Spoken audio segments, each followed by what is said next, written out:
If you cook them, they will come. That's what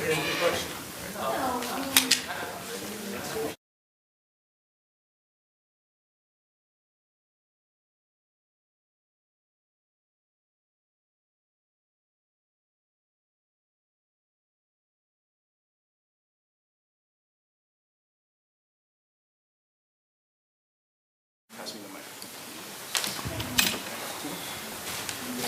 All right.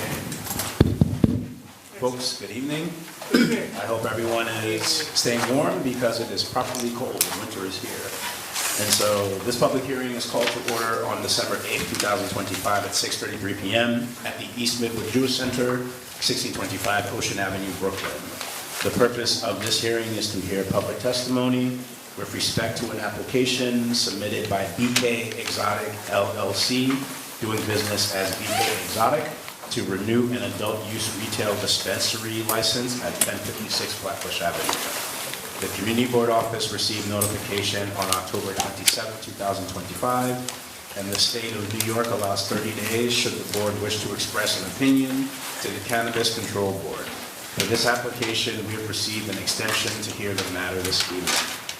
If members of the public wish to testify on this issue, please register for time by signing up at the back table with Patricia. Please state clearly for the record your name and whether you are a resident of CB14 or representing an organization. Is there a representative here for the applicant, BK Exotic? Okay. Let the record show that as of 6:34 p.m., CB14 does not see a representative for BK Exotic. There is public testimony. There's a meeting. Okay. So then, for the person, yeah, did you sign up to testify? Yes. Oh yeah, so then could you please come to the podium and state your name and yes, please. Yes. Thank you so much. Excuse me, just a second. Oh, sorry, thank you. Lorraine Collins, Church Flatbush Community Alliance, Executive Director. Just that BK Exotic is in our district. They have been, as far as I can see, great neighbors. Every time I go in there to give them flyers about something else, I get stopped at the door and carded and ID. And they've been very friendly and have invited people in, so just in favor. Thank you. Thank you so much for that testimony. Appreciate it. Are there any additional members of the public who would sign up to testify at this public hearing regarding BK Exotic's renewal? Patricia, what are you, I can't. Nothing? Okay. Okay. So then, I'm wondering how much more time I should give them. Does the board wish to discuss anything? Actually, so while we're waiting, does the board wish to discuss anything regarding the renewal application, the renewal of the license that BK Exotic is seeking? And so if people need any reminder where BK Exotic is located, they're basically on the corner of Flatbush and I believe Beverly, like almost across from King's Theater.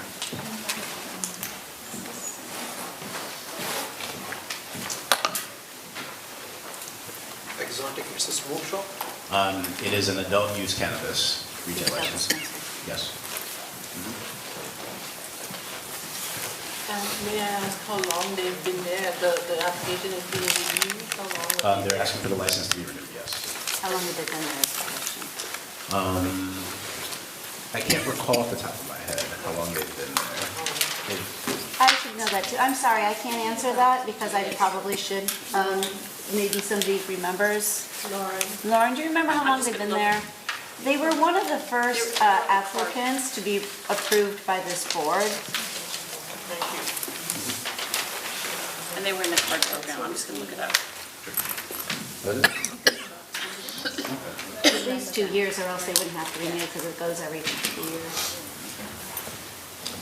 Pardon? So is the fact that it's a renewal subject to any kind of different procedures, or all the same reviews, all the same restrictions?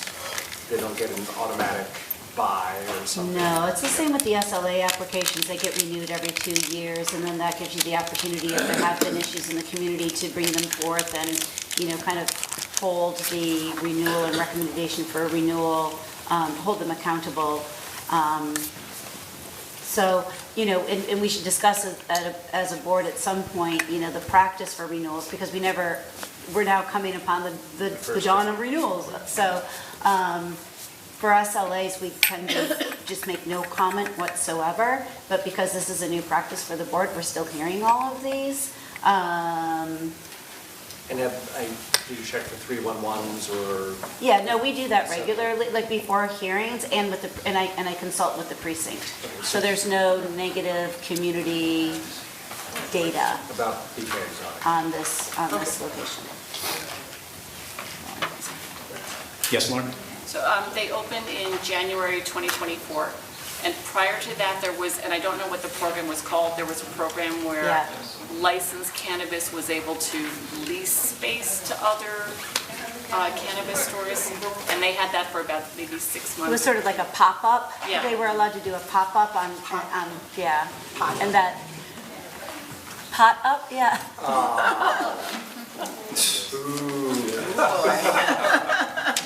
Sometimes some people ad lib, and sometimes it works, sometimes it doesn't. Keeps us on our toes. Yeah, but if I'm hearing you correctly, Lauren, right, there was a pilot program that they had been established for about 6 months, and then they officially opened under the New York State OCM license since January 2024. With approval from this board. Since we have time, I don't know how relevant this question is, but how significant is the voting of our community board? Like, do we have the power to, not approve their renewal on the basis of vote, or how does this work? Sure, so basically, just a reminder, so we're basically like an advisory body, right? And so we actually wouldn't have the power because that would lie with OCM, but we as a group, what we have the power to do is basically advise whether we agree with renewing their license or whether we feel like they don't deserve to have their license renewed, and then that decision would be shared with OCM, and ultimately OCM would make that decision in terms of agreeing with ours or making a different decision. So it is just a suggestion on our part, and they don't have to follow the community board suggestion? Am I understanding it right? Ultimately, yeah, it's OCM's decision. Yeah.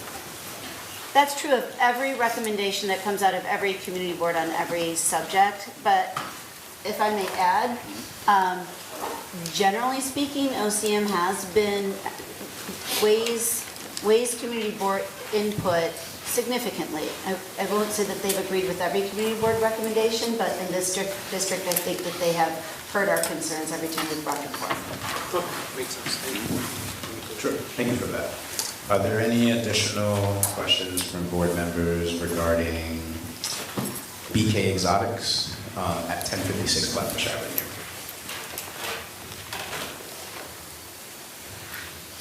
Okay.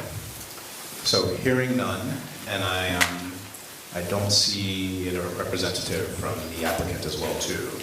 So basically, the question before us is, we heard public testimony regarding support of this establishment. We also heard from the district manager that there's been no complaints regarding the Senate precinct or 311 or other stuff that has been shared with the district office. And so the question before the board is, do I basically have a motion to approve a recommendation for renewing BK Exotics license? I move that we approve the renewal of their license. Okay. I second. Okay, thank you. So then, let me do this. Are there any board members who are ineligible to vote? Are there any board members who are abstaining? Are there any board members who are opposed? Okay, so we have, okay. Here, let's go. 1, 2. This is opposed. Opposed. Yeah, yeah, yeah. 3, I 4, didn't hear that 5 hands.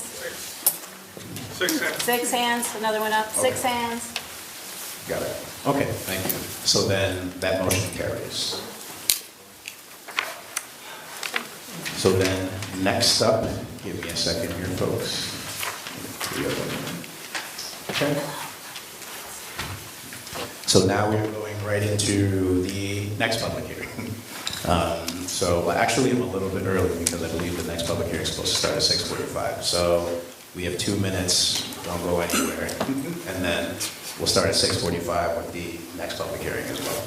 I think since that was renewing, I already had experience with them in the community, that was fine. Generally, we've done like a vote on the applicant and a vote on the location, and the applicant doesn't show up, that does come against them. I think if you want to make a distinction for the next public hearing, the next one, we didn't do it this one because it's a simple renewal and it's such a big.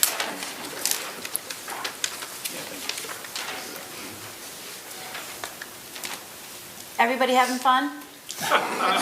I'm having hot chocolate. Oh, Nina. Fun in the thermos. Fun in the thermos. I've been drinking hot apple cider. That's been my new. I have instant hot apple cider. Oh, that's even better. Pretty good. It's actually surprisingly. Or brandy. Joking here. Oh, yeah. Treats. Warm winter beverage treats. I made chili. Texas chili. I make a pot of lentil soup, and then I have these things like giant ice cube trays. They're silicone, and they hold about 3 pounds in each Shit, I love that actually. freezer. And then in the morning, I dump them in the pot and let them heat up. I have a Stanley thermos, which is great. Oh my gosh. I've been using coconut milk in And my that's lunch. You've been having what? coconut milk Work, so I do it. for I'm doing it in and the morning. like warm So good. hippie spices. Nice and warm. So I thought of doing that for rice, like for brown rice, which takes forever to cook.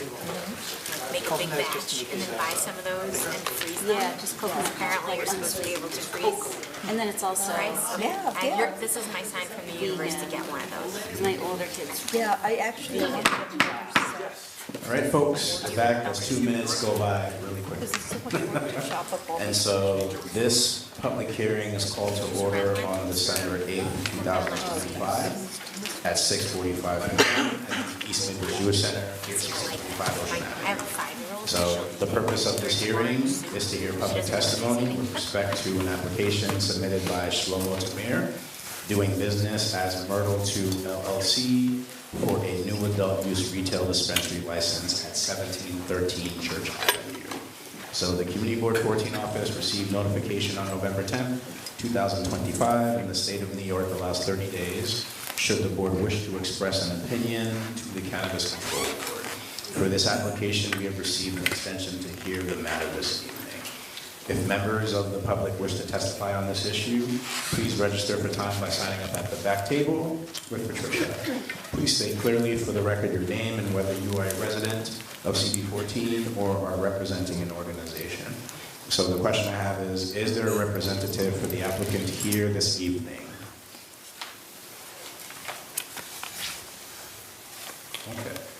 So it looks like a representative for this applicant is not here.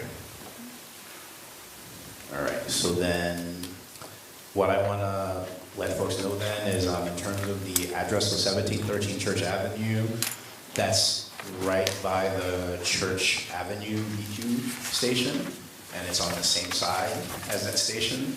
I forget if the cross street is East 18th. Well, 17 is the address we'll tell you. Oh, so the address tells you that. Yeah, so that's exactly where it is. Like, if you go on that street today, I believe there's like an urgent care establishment or something like that. Yeah. Yeah, that one, right? No, So, there's, yeah, Lauren, you better.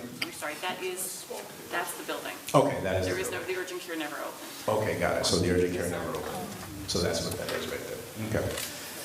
And so we do not have a representative from the applicant here. Do board members have any questions regarding this establishment?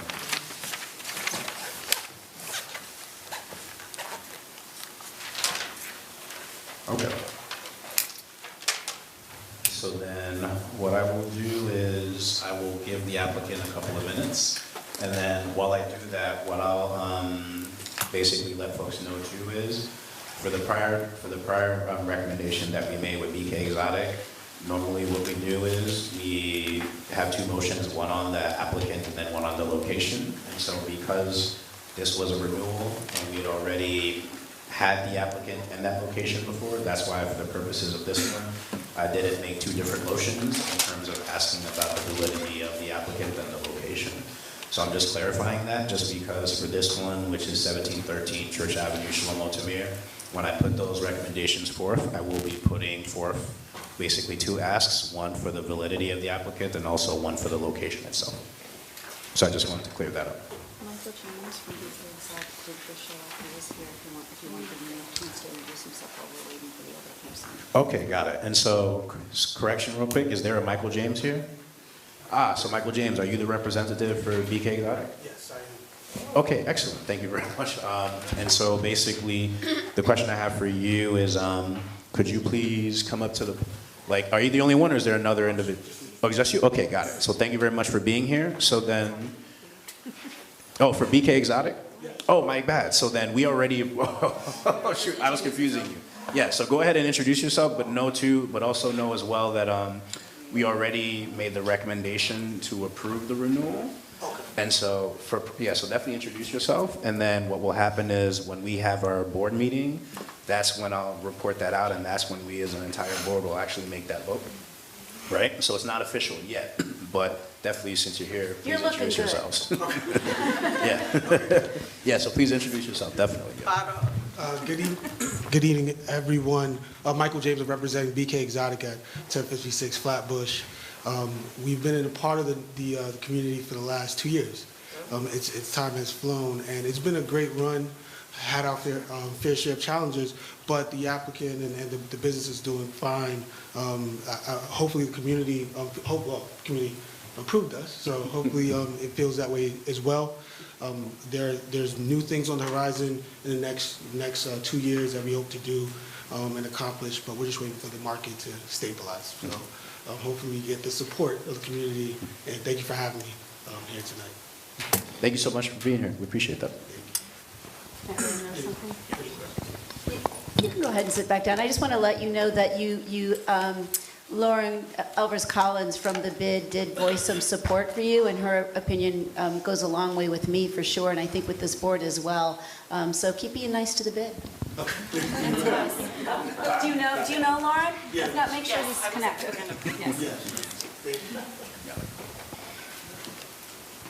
Okay, so it's 6:50, so I'd say I'll give. Okay, really? All right. So I'll give them one more minute, and then at that point, I'll make the two motions regarding this public hearing for Myrtle 2 LLC.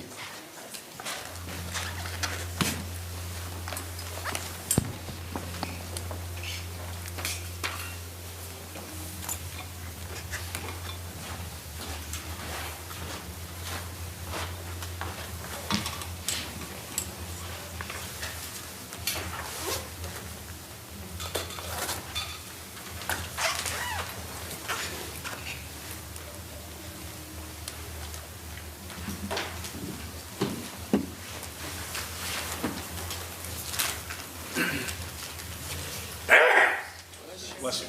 Thank you.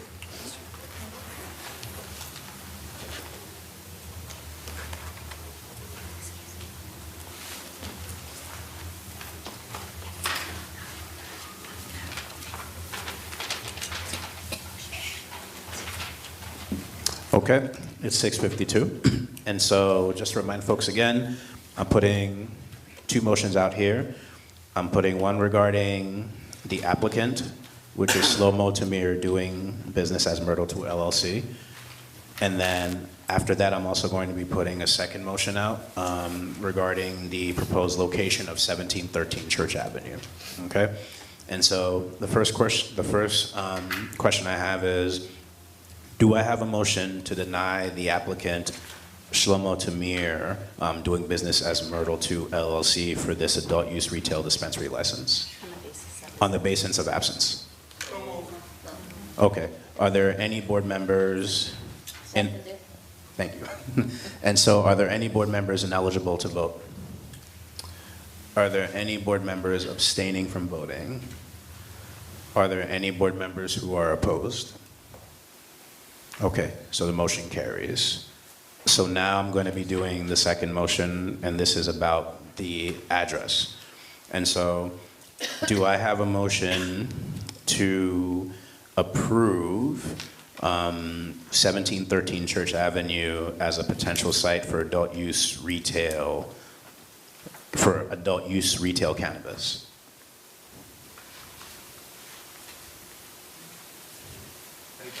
Is everybody clear on where this is? I'm seeing, About the location. Yes, Yeah. we're talking about the location. to support the location adjacent to the, Just to move what you said. No, we don't have to. You don't have to. We don't make a motion, then it Oh, just okay. fails. Yeah, then that means it just fails. Yeah. So I'll rewatch the Roberts rules. got it. So then, since nobody moved and I didn't see a second, so then what that means is my motion to have this proposed address of 1713 did not carry. A And- motion that we decline the location 1730 for adult cannabis use. Correct. no, she's making that motion. I'm making the motion. Oh, you're making the motion? Repeat that motion again? I make the motion that we deny the location for adult cannabis use. Okay, for 1713 Church Avenue. Got it. Second. I second it. Okay, got it. So then, so with that motion, are there any board members who are ineligible to vote? Are there any board members who are abstaining from voting? So Carmen, may I ask a quick question? Yes, Regine? Yeah. Did we receive any feedback from the bid on the location? We did not receive any official feedback on this location. Thank you. May I also ask a question? Yes. Does voting no now, what does that mean for if the applicant shows up next time?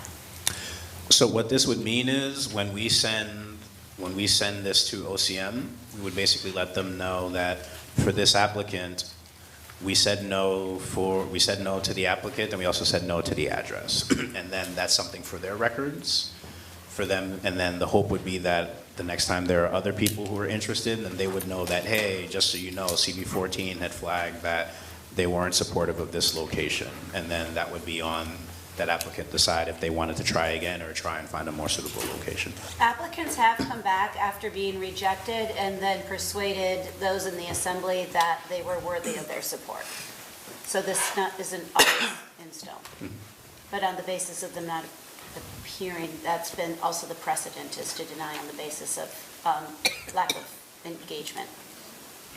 Which is what we're voting. But now we're on the location itself. So the applicant is one vote, and then the location, in case there's concerns about the location itself, that's it's stated separately in the letter to OCM.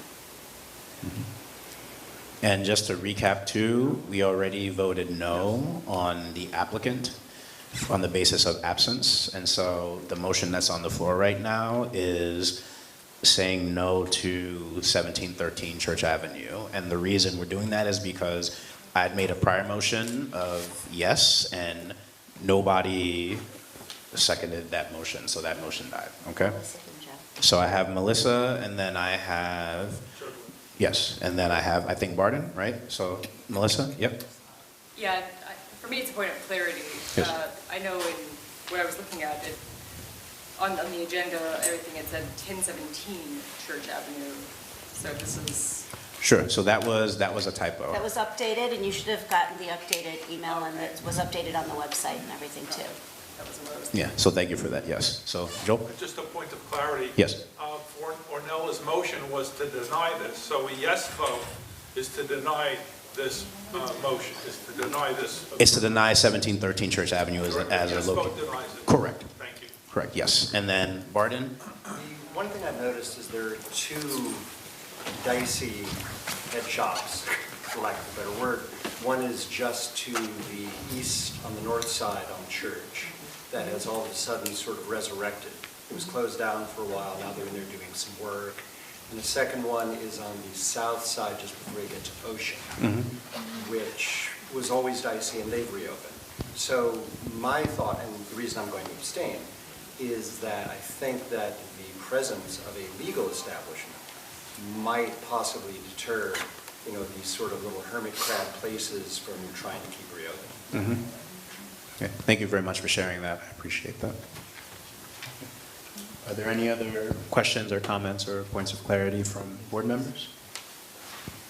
Okay, so then just to repeat, for this one, yes, if you say yes, you agree that 1713 Church Avenue should not be a place where there is an adult use retail cannabis dispensary. Okay, and so let me go through it again. Are there any board members who are abstaining from this vote? Okay, thank you so much. Are there any board members who are ineligible to vote? Are there any board members who are opposed?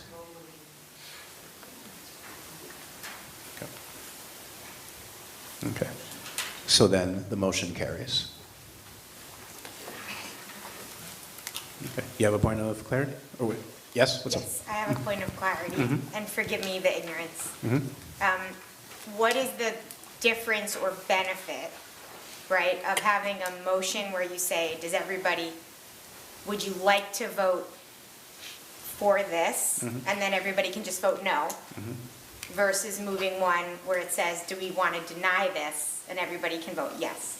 What is the benefit of one form or It's the? mostly semantic, but Okay. nobody, Yeah. but One is more definitive than the other. Okay. Did that answer your question? Yeah, no, the reason I just had originally said to move it is it means like 6 of one, half dozen of the Yeah. other. But so the semantic wording makes a difference. Thank you. No worries. Thank you very much as well, too.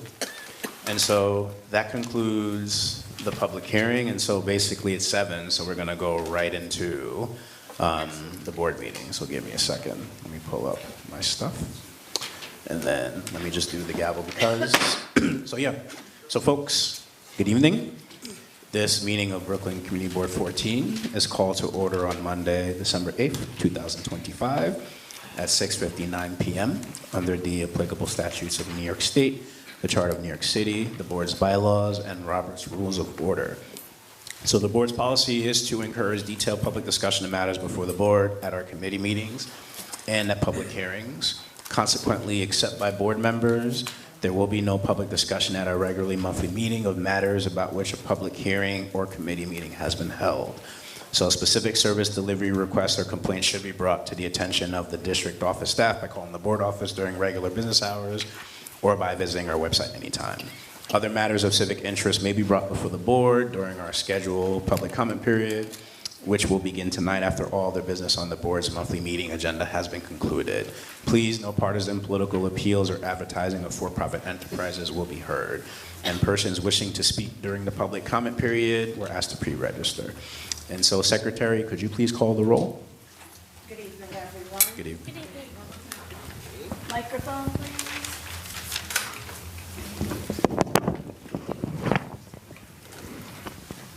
Good evening, everyone.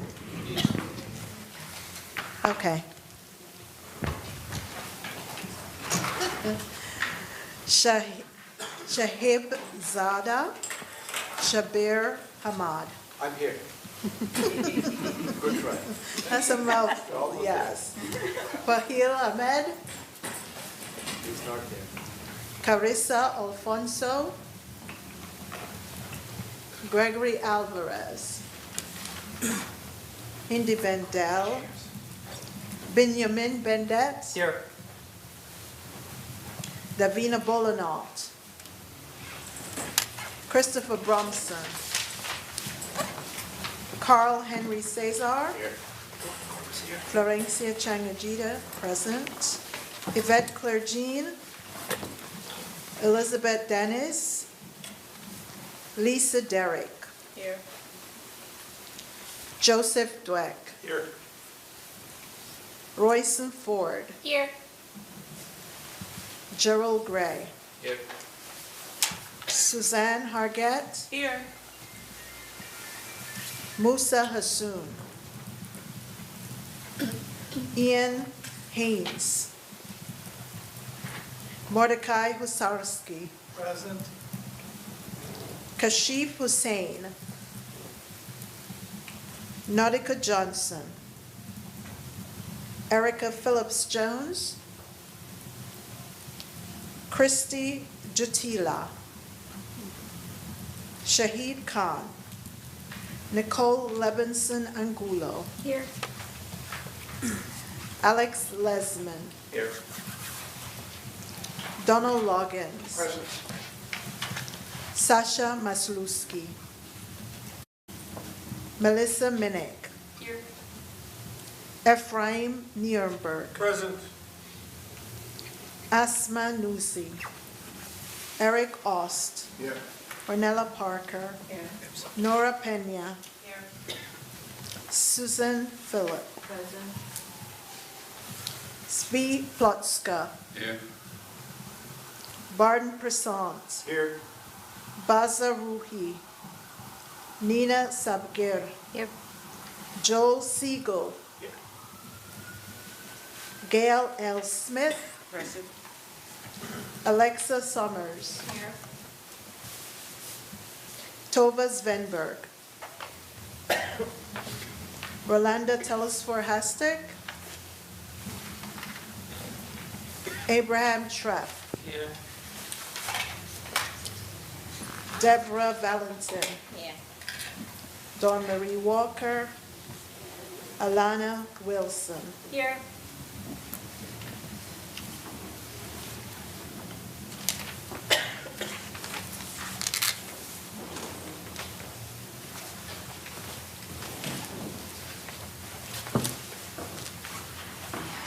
Present. 28 present. So we have quorum? Yes, we do. Awesome. Thank you so much, Secretary. And so next we come to the meeting minutes. And so did we receive any changes via email for the November 2025 minutes? We did not. Okay. Do we have any proposed changes from the floor for the November 2025 minutes? So hearing none.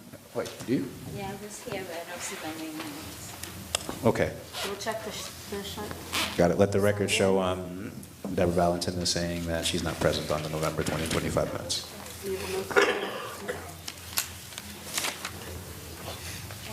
Thank you for that, Cash. Appreciate that.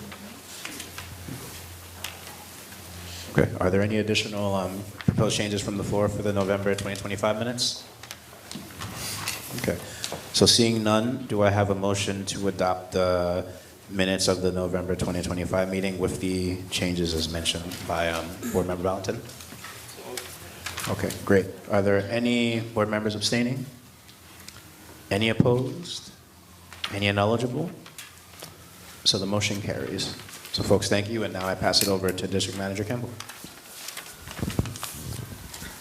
Thanks for coming out on the cold, chilly night and doing your civic duty. Quick report tonight. I meant to do this last month, but a quick and friendly reminder that all property owners are responsible for that part of the street that goes from the curb and then 18 inches in toward the middle of the street. Sometimes people don't know that, and sometimes they simply forget. But if that area is not kept clean, if there's debris, if there's a lot of leaves, the brooms actually have to go around it because they're brooms, they're not vacuums. And the leaves and other debris will clog them up and break them down. So that is the homeowner's responsibility. There is enforcement. There's a fine. If it's not done, it's inspected during routing hours. Call my office if you want to know what your routing hours are. But just if your neighbor seems to not be doing their curb, let them know that it is their responsibility. They might just not know. Excuse me. I want to also ask board members, and especially committee members, to check your emails. I know for some of you it's the old-fashioned way of communicating, and for some of you it's the highly technical way of communicating.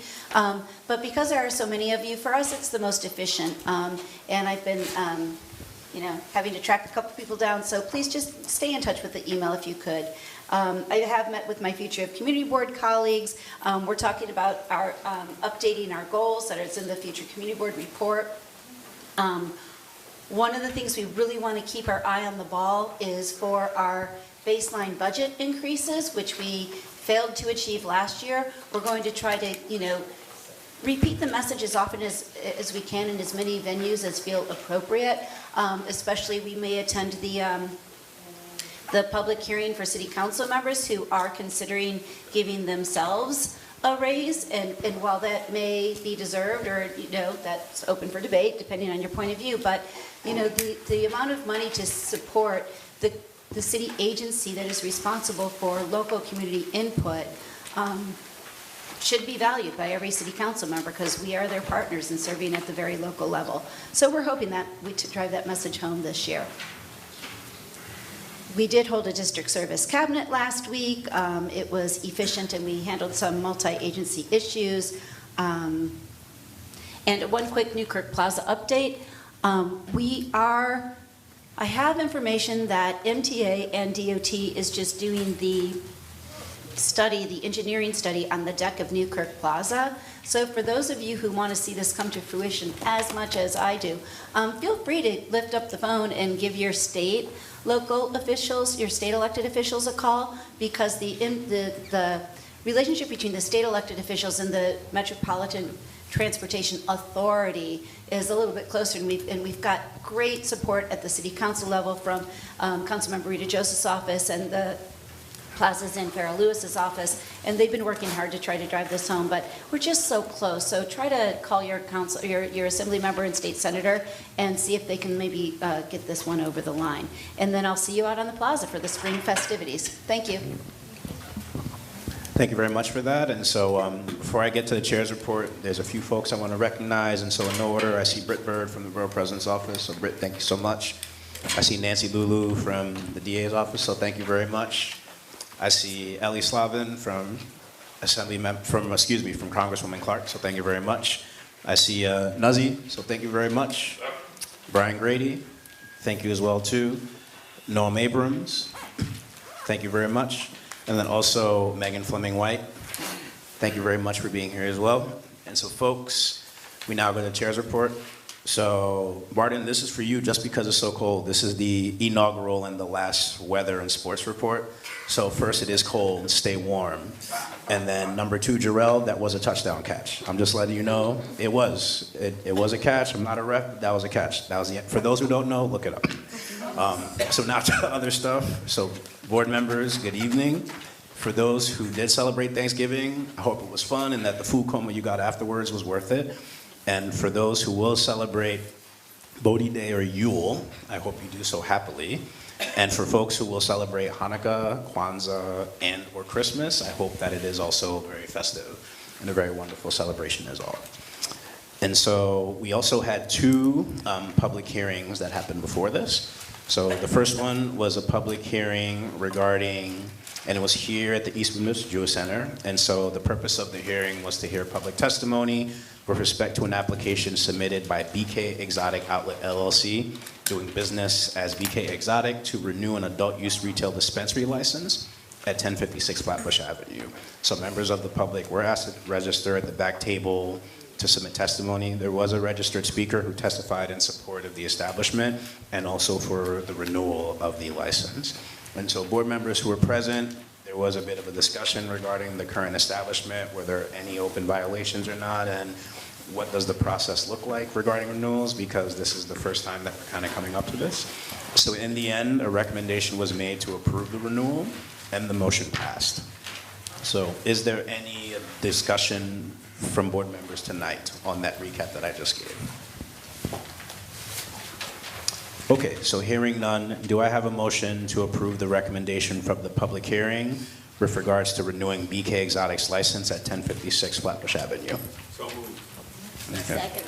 Thank you. And so do I have any board members who are ineligible to vote? Do I have any board members who are abstaining? Do I have any board members who are opposed?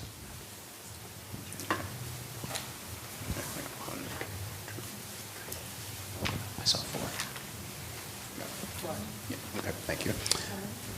Four. Four opposed, yes, thank you. And so then that motion carries. So after that, we had a public hearing on a retail cannabis dispensary application for 1713 Church Avenue. And this application was submitted by Shlomo Tamir, doing business as Myrtle 2 LLC, for a new adult use retail dispensary license at that location. So members of the public were asked to register at the back table of the East Midwest Jewish Center to submit testimony for this hearing. There were no registered speakers and no representative for the applicant. Board members asked various questions about the proposed establishment and some other neighboring establishments as well too. So in the end, a recommendation was made to deny the applicant on the basis of absence from the public hearing. Then a motion was made to approve the location. That motion failed. Then a second motion was made to deny the location, and that motion passed. And so is there any discussion on the matter from board members here tonight? So seeing none, do I have a motion to approve the recommendations from the public hearing with regards to denying Myrtle 2 LLC's application based on absence and 1713 Church Avenue as a suitable location? So moved. Yes. This is to deny. To deny. Seconded. No, this is about approving the recommendations that came from it, right? And so, Which are which, The way you said correct. it, though, was for the denial. Correct. So a yes vote denies the application. Yes, correct. Thank you for that clarity. Yes, my bad for misconstruing that. Yes. So are there any board members ineligible to vote? Are there any board members who are abstaining? Okay, thank you. I got it. Okay. Are there any board members opposed? Barney, was that abstained? Yep. Okay. Melissa, are you abstaining or opposed? I'm opposed. Okay. Just- Got it. You bundled them together. That's. Yeah. Okay. And then, so then, that motion carries.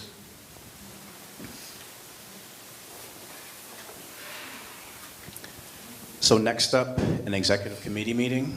And so this past Thursday, we had an executive committee meeting at the CB14 district office. And so the purpose was to discuss how we handle requests for action, for example, letters of support that come up within committee meetings. So disappointingly, we didn't have quorum. And so as a result of that, an opportunity was missed to hear from all the executive committee members, committee co-chairs, and other board members regarding any concerns with our current process.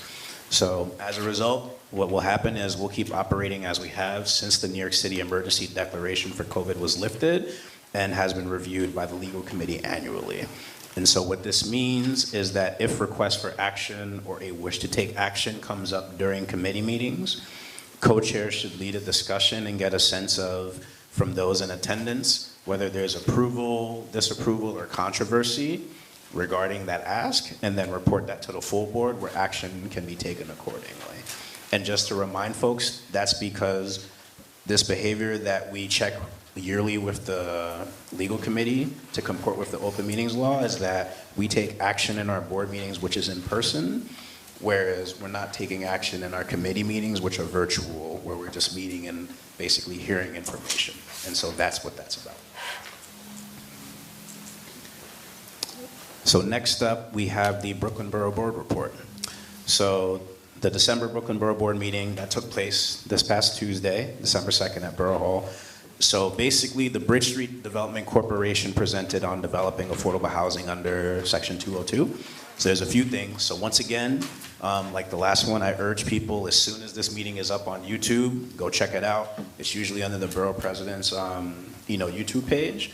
I bring that up because there's a lot in that meeting, so I'm not going to give you a list by listing, but I'm just giving you some of the highlights. So number one, there is a high-level summary of what 202 is, which is basically a federal HUD program whose main objective is to provide affordable housing for low-income seniors.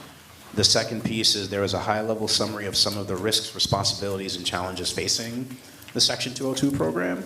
And then the third piece is that the Bridge Street Corporation was asking for help to build a network of advocates at multiple levels to address the Section 202 properties across the city.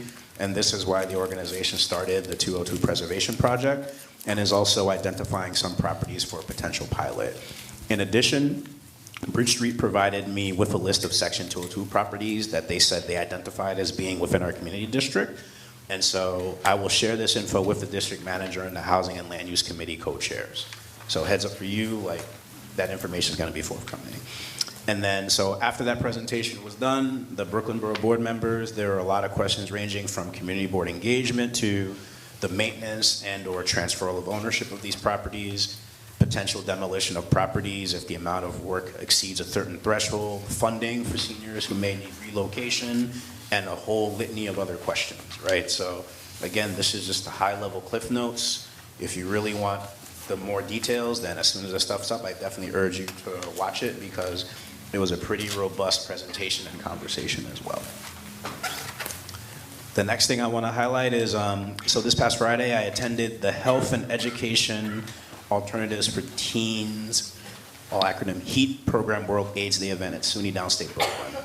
And so I first want to thank HEAT for organizing this event and extending an invitation to CB14. So I had a great time chatting with some of the organizations that were there. I didn't get to talk to all of them. And it's basically another reminder of what we all know, which is that there's a million organizations whose names we don't know doing a lot of work. And so it was very interesting to meet them and the various teams and other people doing these services and learning about these organizations as well. The other update too is that on Tuesday, November 25th, there was a press conference outside of the Church Ave station. So as folks may be aware, there were MTA officials, elected officials, community groups, and also I want to give a shout out to Sarah Sklar because she was able to attend it as well on behalf of CB14. And so basically now both Manhattan and the Brooklyn bound platforms have an elevator, plus they made some additional changes. So I wanted to call that out. And then also, this past Wednesday, I joined the joint DEP Parks Prospect Park Alliance announcement in front of the lake just outside LaFrac Center. And so I want to give a shout out to DEP for inviting CB14 as well. So basically, the announcement was about plans to build a Blue Belt, which is a nature-based flood management system in Prospect Park. So there were a number of heavy hitters there, so in no order of importance.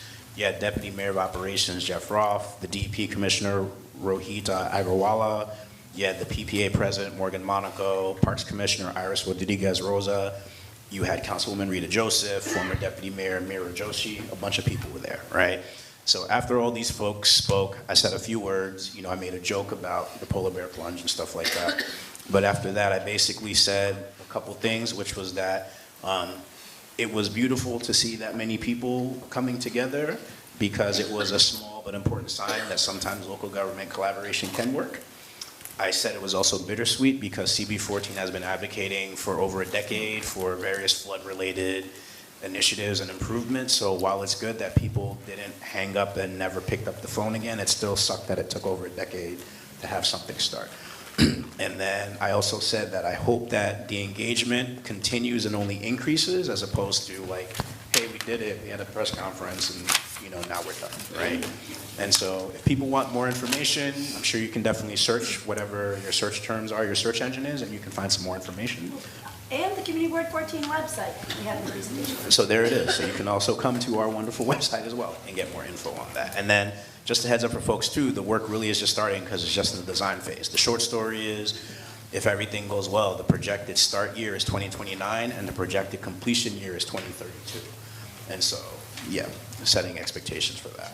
And that concludes the chair's report. And so now we are on. Before we move on. Yes. Can we go back to the executive board meeting? Just want to name. During that meeting, we talked about microphone for the live stream. Oh, yeah. Thank you. Yeah, sure. What's up? During that meeting, we spoke about the fact that if there's ever action coming out of a committee meeting, that the responsibility and onus is on us as board members to make sure if you're not present for that meeting, that you go and watch the amazing recording that are on our website so that you can be able to come to the full board when there is action and make an informed vote, which is our civic duty. Thank you for that reminder. Yes, I did forget about that. That was a key thing. Yes, so thank you for that. And that was key too because one of the things that came up in that conversation was I mentioned how there was a meeting that Brooklyn Borough President Reynoso had with the chairpersons of the Brooklyn Community Boards. And so we were talking about a whole bunch of things, and one of the things that came up in that conversation was, for lack of a better term, the horrible attendance of the Brooklyn Borough Board meetings. Like there's many city council members and their designees who don't show up. And then there's also sparse attendance among certain community boards. There's a general conversation about attendance and being present in the room. And so as that conversation was happening, there were some ideas about like different proposals and solutions. So one of the ideas was if a community board chair didn't see their representative, I guess like city council members or designees there, to write them a letter basically, like urging them to be there. And so I said, I understand that, but I also said there's a part of me that's upset because why would I have to write someone a letter to do their job that they signed up to do? And so then that was the thing where, you know, conversations were happening and stuff like that. So I had brought that same point up, and then that was where that conversation came up about, hey, that language is strong, but you know, you have to realize there's a lot of nuance in that stuff. So that was the genesis of that part that Ornella brought up, and that's a great point. So thank you for that reminder, right? So that's very true. So I want to give people some context about that. And so then that takes us back to the topical committees. And so we will start with Community Environment, Cultural Affairs, and then we have the Transportation Committee.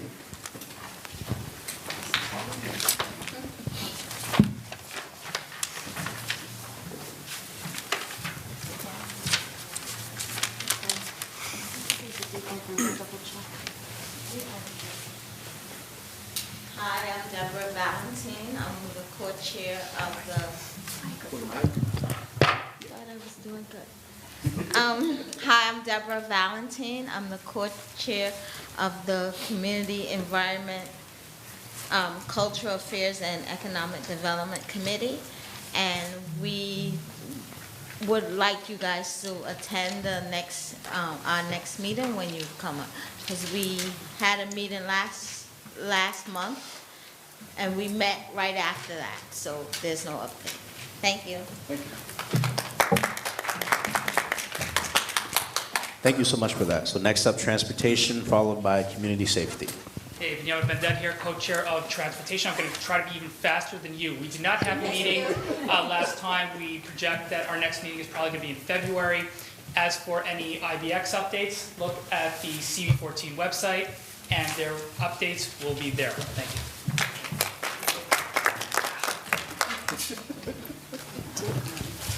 Good evening, everyone.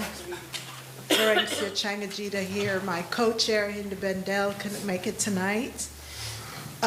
We were supposed to have a joint meeting with Human Services, so please save the date of the 29th. Once it's confirmed, you will be emailed. Thank you. Oh, before I go, remember that on December 17th, the 7-0 Precinct Community Council will be having the meeting as well as the party for the kids. So please come out, please join. And I also wanted to make this announcement. On the 30th, there was a shooting. A young man got shot in his back on Avenue J and E16. He's paralyzed, and Community Affairs is asking, you know, for us to reach out. Christmas is coming. This young kid, not at fault, just went visiting, someone shot into a crowd, and he just happened to be shot, and he's now paralyzed. So we keep him in prayers, and whatever anyone can do for him, please reach out to our Detective Newsy and the Community Affairs Department of the 7-0 Precinct. And we will be doing a response tomorrow at 11:30 a.m.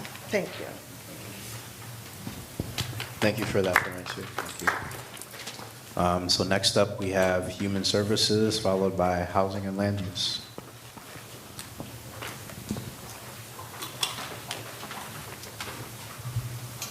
Good evening, everyone. My name is Jarrell Gray, co-chair of the Human Services Committee.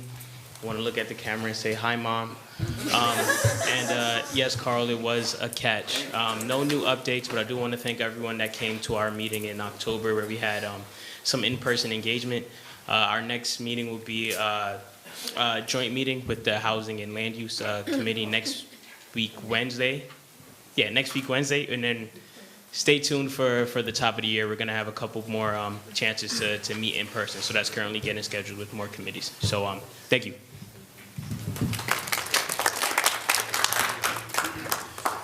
Thank you for that. And one thing I just realized too, it looks like next Wednesday there's going to be a city council hearing. It's going to be an oversight hearing on, it's the Committee on Mental Health, Disabilities, and Addiction, and it's supposed to be on evaluating DOH-MH's system for measuring outcomes and equity in city-funded mental health programs. So if you just check out the city council calendar, they have a list of all that stuff, but as you're mentioning, it just made me realize it sounds like they're going to be having a hearing that pertains to some of that stuff. So if you're able to stream it or any people are interested, like basically if you can stream it or if they even stream that stuff, check that out. So got you. And so yes, so next up is housing and land use and then youth services.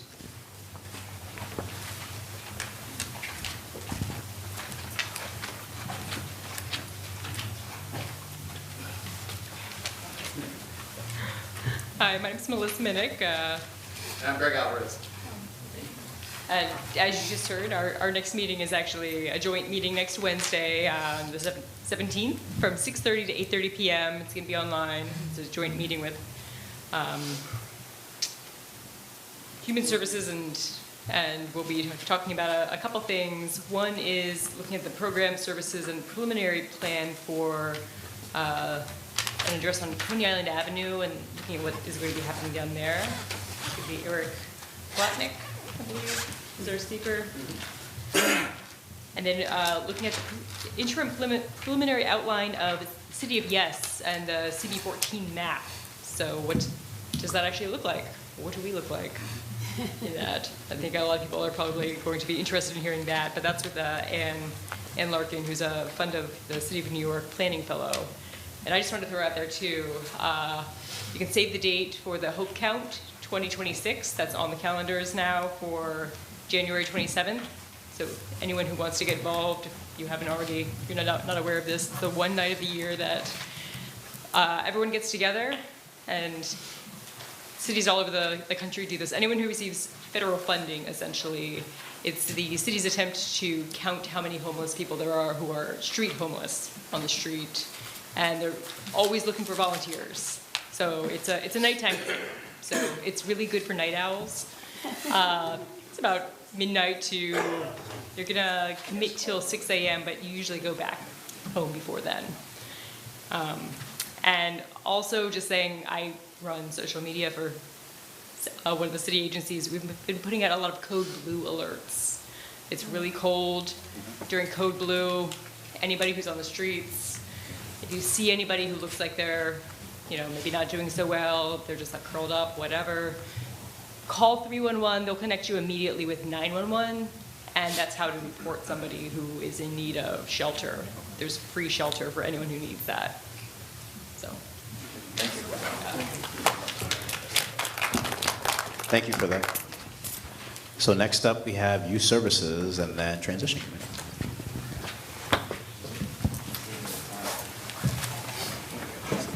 Good evening, everybody. My name is Eric Gost, co-chair of Youth Services Education and Libraries Committee. I'll start off. So we had a meeting on November 18th. We had two presenters. The first was FDC, the Youth and Education Program Director, James Conley. He talked about their elementary, middle school programs.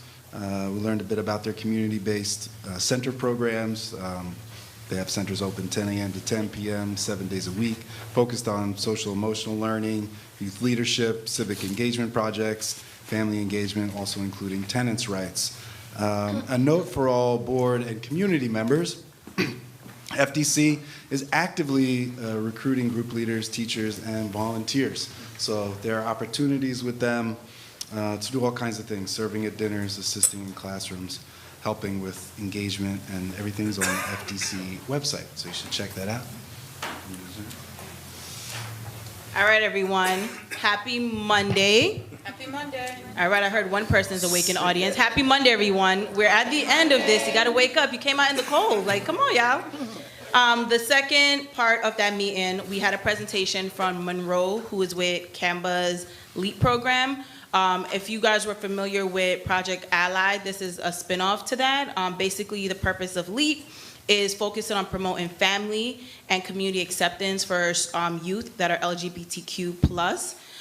So a caveat that is important to note is that this LEAP is focused on family support, not necessarily for the youth, but youth do benefit from it because they provided us a lot of research that I won't regurgitate for you guys, but it showed a lot of data around how acceptance impacts livelihood, also just adult success for those that identify as LGBTQ+. So if you know anyone, any family, any students who are struggling with acceptance, it's important they want to make sure that a lot of people in the community is aware of it so they can point people in the right direction to the program because they don't outreach unless the person has to come to the program. So if you know any family who would benefit from this, look it up. It's Canva's LEAP program, LEAP, or go watch the WebEx. The presentation was very detailed, a lot of research, which I think is important for all of us to be aware of because we all cross paths with youth at some point in our journey.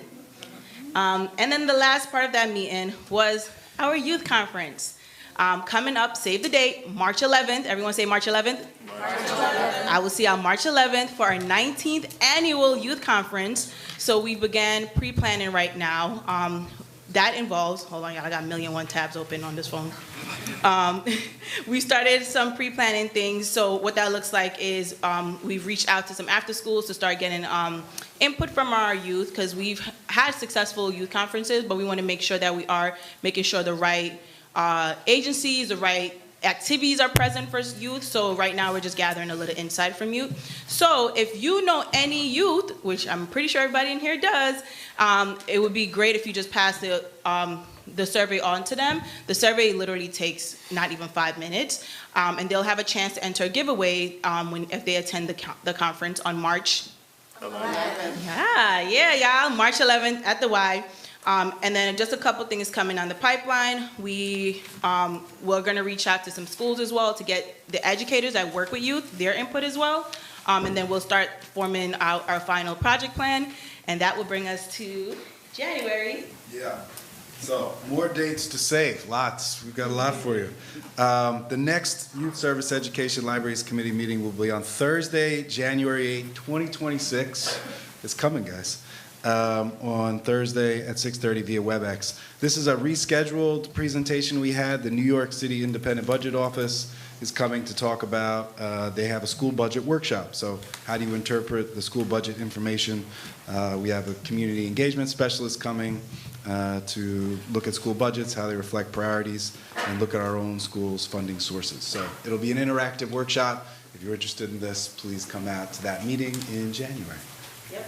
And the last thing on the agenda for that meeting is finishing planning for the youth conference. So if you missed the November 18th and you're like, oh man, I missed out on all the fun, January is coming, the 8th, please be on, it's going to be on WebEx, join us. You can get a say and you get to sign up first for all the volunteer slots before they go. So. That's it. Yep, that's it. Happy holidays and good night, Jarrell's mom. Awesome. So next up, we have the Transition Committee.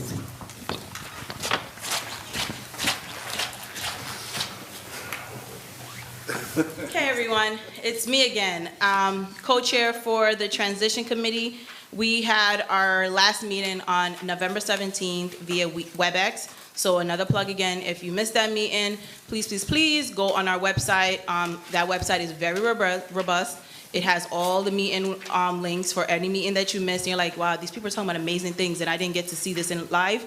Go watch those web calls, they're recorded. At our meeting on the 17th, the first presentation was the parliamentary procedures. So in the beginning of this meeting, we had a public hearing, right? And some of us were struggling with like, when do we make a motion? When do we ask for certain things? Please go watch this call. It was a quick refresher, but it also pointed us in the direction of like the website that does license parliamentarians. I got that word down, y'all. I was struggling with it before. Across our city. So it is really good if you just want a quick refresher. I know I always need one. It doesn't come natural to me, so there's no shame in that. If you need a refresher, go watch it. And then also the information for the person who presented is also there, which they're also a registered, they're registered to do the procedures. And second part. And my favorite part of Robert's Rules of Orders was that Mr. Roberts invented it because he went to a meeting where he got so mad that he was like, this must change forever. And he wrote a book to do it. So hopefully we never have It was a 36-hour meeting, right? like a 36-hour church meeting. So out of horrible experience can come great joy and productivity. The second part of the meeting was where we talked about the transition committee and its fundamental goal. And Sean, thank you for reminding us of like the reason that this committee was created is because board term limits will start kicking in. And the committee has a mission, and it's really capturing the institutional knowledge of longtime board members who in the audience or on screen would consider themselves a longtime board member here. See more? Yes. Okay. Yeah, no, you should feel really good. It doesn't mean that you're. It doesn't mean you're a long-time human being. It means you're dinosaurs to get What experienced board member. long term? Your legacy. Legacy. I like that. That's called branding, Sean. So the real goal is like, how do we make sure that some of that institutional knowledge is not lost, that it transitions to newer board members. And then the other thing was to talk about some ideas, practical ideas for doing that. So we had a really interesting brainstorm, something that I thought was really nice, where there were many ideas that had to do with how board members connect with one another. We talked about the fact that it's very scary to come to a board meeting if you don't know your board members very well. Like, everyone take a moment and just turn around. I'm always sitting in the front row, and I realize, like, if you're in the front, just turn around and everybody say hi to each other. Pre-pandemic, it was a lot easier to get to know each other. You didn't come in, go out, right? So like we talked about the fact that rich engagement between board members can actually equal a better board. We talked about the role that would play. That this board, some of the members, Florencia, Joe, shared that there were some incredibly difficult times in this board at one point, where one of the reasons the meeting is run so smoothly is because there were times where there was extreme chaos and even some, I don't want to go so far as saying violence, but maybe There was. Gail, sorry, go Gail, sorry. And Not violent. but like hostility. So, you know, we don't want to lose those stories of lessons learned on how to run a really great meeting and run a great board. So the outcome of that and that discussion, we brainstormed a bunch of different ideas, and there'll be a survey going out to board members asking you which of those ideas you actually like, which ones we should try and do without driving ourselves crazy, and if you would like to volunteer to work on some of those ideas, many of which are very simple, but might be a nice way to engage with each other or with the community. Take everything? Okay. I'm just gonna make one more plug. Sean said this earlier. You can have access to this amazing survey and have your voice heard if you check your email frequently and make sure you're engaging with the board. I know it's a lot sometimes, but please, please, please make sure you check your email, because there's a lot that was said and that's gonna go out via email. And if you don't get your voice in, you can get upset later when we move forward with certain ideas and you didn't have a say in it. Yep, of course. Go ahead, Jim. At that meeting, folks, some of us dinosaurs. We've been together a long time. And how we got together was that we went for coffee after our meetings. And we got to know each other. And we've always respected each other, but we have real feelings for each other. And it's grown over the years, certainly. But by spending time with each other personally, it's so important. And I got to tell you that this is one of the best boards I've ever seen. Everybody here is as sharp as a tack. They care. You have motivation. You have a lot in common. And you need to meet each other. It's an important thing. And I offered, and I'm offering to you now, to go for coffee after a meeting, maybe 5 or 6 or 7 of us to get together, because I can't do 15 or 20. But if we do 5 or 6 or 7 of us. Oh, wait, it's on you? I'm sorry, yeah, on me. Happy to come. Absolutely, yeah, tonight too, not a problem. Not tonight. Gail said, It's look, we really like each other. We really, really do, because we got to know each other. We know we could call on each other. We are family. We really, really, really are. And I want you to have that experience as well, and to grow. Everybody has so much in common here. You really, really do. You need to maximize it. You need to build it. And this is the way that we did it, and hopefully you'll take advantage. If you call Sean, she'll make a list of each time. We're happy to do it. So thank you so much, and I want to again, Gail Smith and Joe Duck, like specifically thank you both, because you gave really excellent input during that meeting. So thank you very much for sharing your ideas. And again, there'll be a survey. The idea is to like try and shrink 20 ideas to like 3 and see what we can do. And all of the ideas are fun. And again, I am not a fan of hard work, so none of them are too hard. Yeah. Thank you all so much. Thank you, Ranella. I'm going to add a quick note on this. Number one is the resources on our website that says resources, and if you click on that, it says resources for board members. And the Robert's Rules of Order has been up there. The video is up there on the meetings. There's also our bylaws and street co-naming. There's a lot of resources for you there. So do check it out. And then if you come across something you think belongs there, let us know. Well, we can add it to that. And then also we might hear something about board member applications in a little while. But I want to make sure that board members, we're like at a point where board members are going to be here longer than I'm going to be here. And you really need to keep track of your appointment year. Because as appointments become, they start counting toward your term limits. So you should know when your term limits are so you don't have to rely on the records of others. And for those of you who were midterm appointments, the law is that once you serve 4 consecutive full, those are all words that matter, 4 consecutive full 2-year terms, that's when term limits apply. So make sure you know if you were a midterm appointment, because that matters. It's not going to count toward that. The clock doesn't start until you get to the full 2-year term. If you have any questions, it's very complicated too, so if you have any questions, let's talk about it. And we're going to get notes to the Borough President's office to make sure that we're comparing our notes accurately. Thanks. So Sean, sorry, that was more than I thought. I was Need the mic? Yeah. The law doesn't go into effect until 2027, correct? Or that's when the first term limits apply for those who had 4 consecutive full 2-year terms prior that ended there. That's the first year that term limits will kick in. Thank you. Thank you for that. And so, wait, do you have a? Just one more question. Yeah. This applies to all board members regardless of when they started, or, because I thought there was. Everybody was grandfathered in, so if you were appointed in 2019, and you served term limits as prescribed by the law, terms as prescribed by the law, 2027 is when you will be termed. So 2019 or an odd year prior to 2019. If you were appointed in 2020 or an even year, I hope you're listening to me and you'll correct me if I get it wrong, 2020 or an even year prior to 2020, your terms will expire in 2030. 2027 is the first term limit year, 2030 is the second term limit year, and then every year after 2030 will be a applicable term limit year. And what about people who have been on the board before 2019? If you were appointed in an odd year before, it didn't start counting until 2019. Is that a more clear way to put it?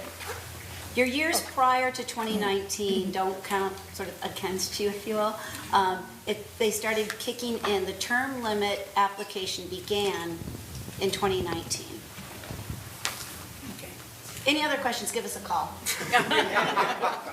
Because then I can really look you up specifically and we can suss it out. So if there are no other questions regarding the term limits, so then this segues right into the public session. And so we're in the public comment period. And so board members, please, you are expected to remain for the public comment period. Speakers, they could sign up for time with Patricia in the back, and then up to the beginning of the period, which is now, so that window's closed. And so only matters of civic interest and announcements of public events are invited, please. And so no partisan political appeals or advertising of for-profit enterprises are permitted. Each speaker will be permitted up to 3 minutes and may not receive additional time from another speaker. And so speakers are directed to address the assembly at the front of the podium, please. And then at the conclusion of the 3-minute period, please return to your seat. And the board does have an obligation to conduct its business in an orderly manner, and so please, if there's any individual preventing us from doing so, this individual may be asked to leave. And so it is 7:47 p.m. The first speaker is Wayne Rosenfeld from the East Midwood Jewish Center.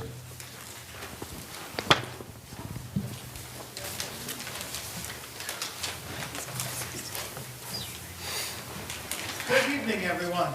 How is everybody? Good. All righty, so effective Monday, we are ripping out our front doors. We're putting Homeland Security money in, and when you all come next month, you're gonna see beautiful glass and metal doors out there. It's gonna be a 24/7 lockdown building, and hopefully by next month, we have it down right, so you're not gonna be stuck out in the snow. So, just know this building will be a lot safer when you come here, and have some patience when you do come, because we're gonna be doing a whole new set of procedures. We have 150 seniors today come in. We have dance, gymnastics, karate, and so forth and so on. So by next month, we'll work the bugs out. And speaking of our programs, our pool, our locker rooms are done. If anybody hasn't been down there yet, we have brand new locker rooms. We have heated and air conditioning air. The pool's great, come on in. $15 a session. So if anybody has any questions, reach out to me. And if anybody knows a karate school, I'm looking to get a karate school in here. Our current karate vendor is no longer here. And I'm also looking to rent out to other vendors of established businesses. So if anybody has anything, just reach out to us. Thank you very much. Thanks so much for the update, Wayne. So next up, and please make sure I pronounce your name correctly, I have Aphrodite Palumbius. Did I pronounce your last name right? Palumbius. All right, thank you so much, I appreciate that. All right, hello everyone. My name is Aphrodite Palumbius. I'm a public health graduate student and a Brooklyn resident. So when we talk about climate change, we often picture rising seas or smoky skies. But another reality is here in our city. Families displaced by climate disasters are arriving in New York and trying to rebuild their lives. Right now, services for climate migrants are fragmented. People are bound between agencies and face barriers to housing, healthcare, and legal assistance. Without clear coordination, too many fall through the cracks. Intro 1192-2025 will create a climate migrant services coordinator to align agencies, streamline access to housing and health services, and connect families with the resources they need to recover with dignity. I'm asking Community Board 14 to support Intro 1192-2025 and communicate that support to our City Council representatives. Thank you all for your time. Thank you for sharing that with us, appreciate that. So next up, we have Britt Bird from the Office of the Brooklyn Borough President.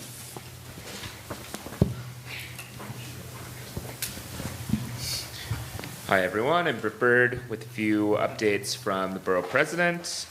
First, a legislative update for a new bill called Intro 1482. Last week, in collaboration with the Borough President, with Borough President Reynoso, Council members Crystal Hudson and Sandy Nurse introduced Intro 1482, which is legislation that will require the New York City Department of Housing Preservation and Development and landlords to provide financial assistance to qualifying low-income tenants who are displaced by housing demolition, substantial rehabilitation, change of use, or removal of rent or income restrictions. This is one of many bills and potential legislation that was mentioned in the Borough President's 2025 Comprehensive Plan for Brooklyn. Next, as previewed earlier, we do have a new flyer for community board applications. As a reminder, community board applications are live. The deadline is February 6th. We've got a couple of these back there. You can take one. You can also take a photo just so you have the little QR code and URL if you want to share it with anyone to apply. Of course, as term limits get closer, it's important to have a new wave of applications, as many as we can, to make sure that the board is as representative as possible. And then if you are speaking to with anyone who's curious about how community boards work, or if you yourself are, there is a workshop about community boards tomorrow, Tuesday the 9th. There's another flyer for this back there as well. It is being hosted by Homecrest Community Services and Riseboro Community Partnership. It's at Hope Garden Senior Center at 195 Linden Street. There was one on Thursday, but again, another one tomorrow at 6 p.m. Finally, on Wednesday, there is an event at the Center for Brooklyn History about changing face of progressive Brooklyn. It's a conversation with demographer Joseph Salvo, political scientist John Mollenkopf, Brooklyn Borough President Reynoso, and moderator Katie Honan of The City. That's the publication The City. And it's a conversation about Brooklyn's evolving population and progressive identity. The talk will be from 6:30 p.m. to 8 p.m.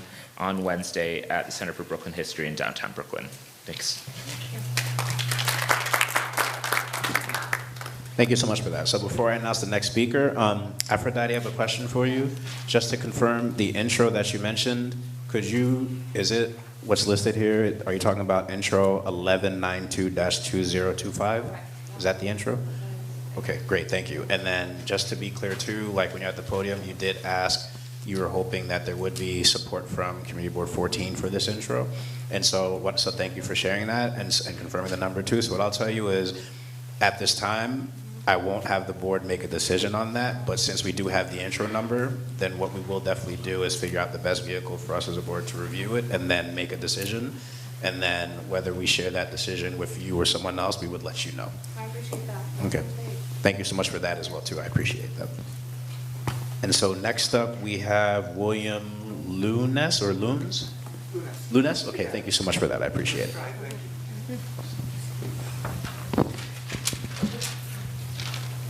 Good evening.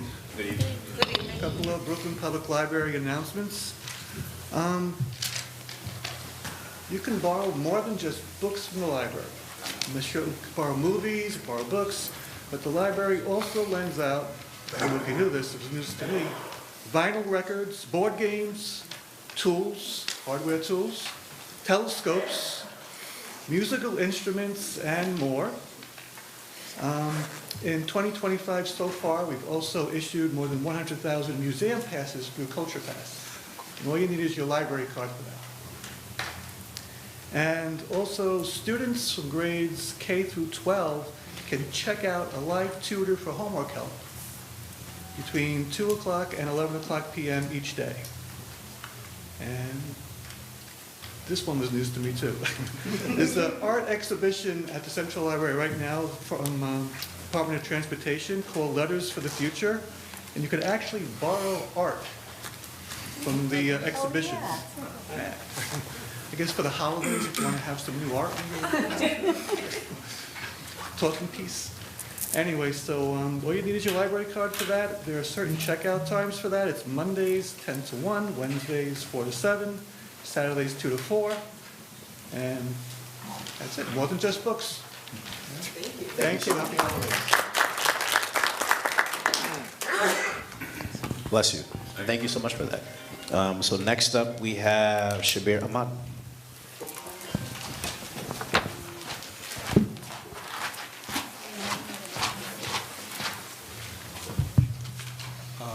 Good evening. Thank you very much. Besides being a board member, I'm also founder and VP of Brooklyn Emerge, registered 501c3 organization.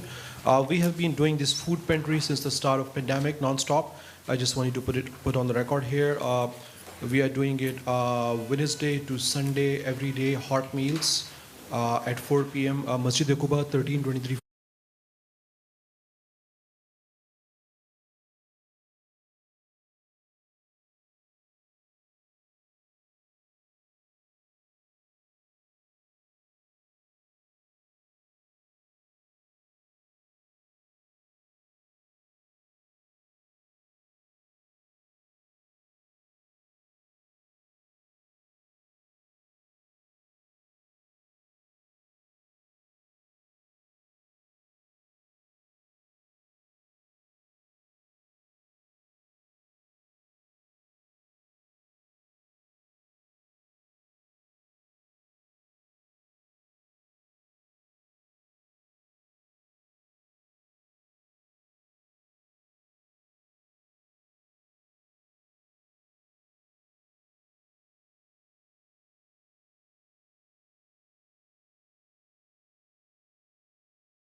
And that's especially great news about the heat as well too, because a lot more people are going to need it with this. That looks like it's setting in. So next up we have Megan Fleming White.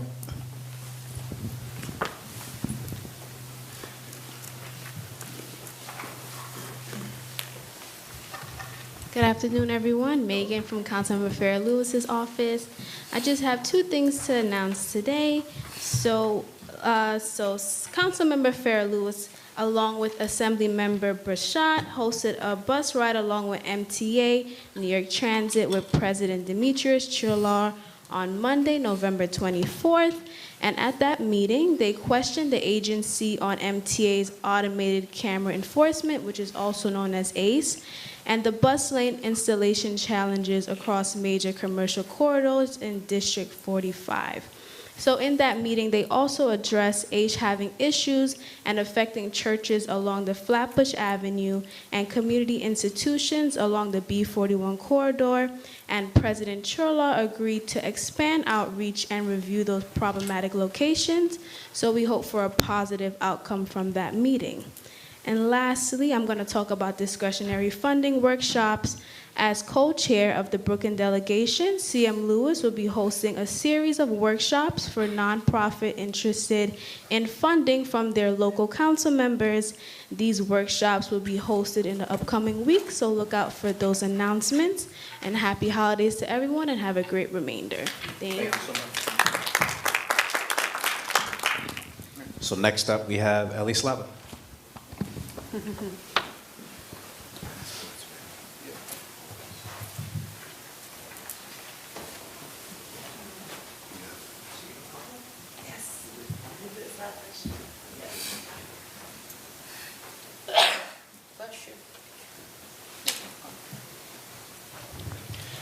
Good evening, everybody. My name is Ali Slavin.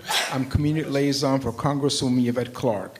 Now, I announce every time at the meeting, we have a website.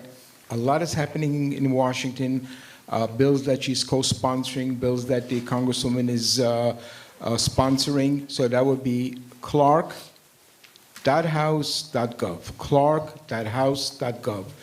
So if you can take notes on on the information. And I don't like to take up time in the evening because people, many bills out there. So again, clark.house.gov. We're located at 222 Lenox Road between Rogers and Nostrand. Our number is 718-287-1142. We handle all federal issues. Now, we do have 2 satellite offices that I announced last month for those who it's hard for them to come out the other side of Brooklyn. So every first and third Wednesday at Kojo of Flatbush, which is 1523 Avenue M, and their number is 718-377-2900. You make an appointment, and we have representation there twice a month. Like I said, every first and third Wednesday. The same thing we have every second and fourth Wednesday at Assemblyman Eichenstein's office, which is at 1310 48th Street. Their number is 718-853-9616. Now, I left some flyers there on the table that are called STEP. It stands for Smart Traveler Enrollment Program. So those who are traveling, when you enroll with these people, if God forbid you need help or something develops that you're unaware of, the embassy and the State Department will reach out to you. It's very, very important to do that so you don't get stuck, no passport or etc. And let me just wish you all a happy and healthy holidays and a healthy winter. And thank you again for having me. Thank you. And next up we have Kadeem Phillip.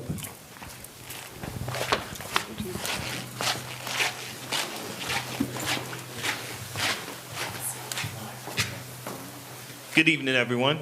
Good evening. How you doing? This is my first time here at a council meeting, community board meeting, so nice to meet everybody. I represent Brooklyn Dreams Charter School. I am the parent ambassador for Brooklyn Dreams Charter School. Has anyone here ever heard of Brooklyn Dreams? Yes. Okay, Awesome, that makes me feel good. So some people feel good. So I've been a part of Brooklyn Dreams now for about 5 months, and I'm usually the community liaison. We're working with different businesses, we're reaching out to different pre-K schools, and just trying to build more of a connection to the community. We are a tuition-free charter school from K to 8. We also offer very specialized things such as IEPs, 12-in-1 classes. We have speech therapy for anyone who may need it. And what I am also in part of doing is connecting us to the community, hosting events. As right now we're doing the toy drive. We're going to be doing the coat drive in January. We want to also help work with different businesses as we have in certain areas, maybe some like Brooklyn Bakehouse off of Cortellia Road and different things, the Cortellia Road libraries, Kensington libraries. So what I'm here to do is to tell you hello. I have the literature here for us in regards to the school, give you some more information. We have open enrollment right now, all the way until April 1st.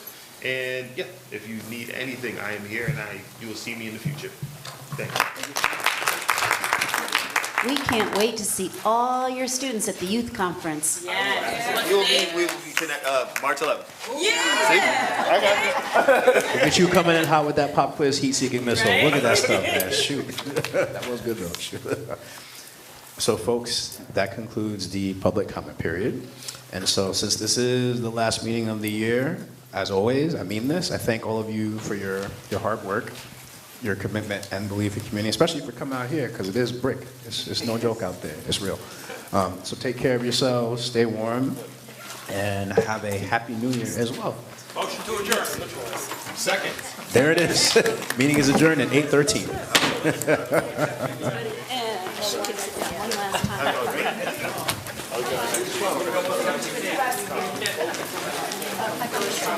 Go right back. No, it's not happening.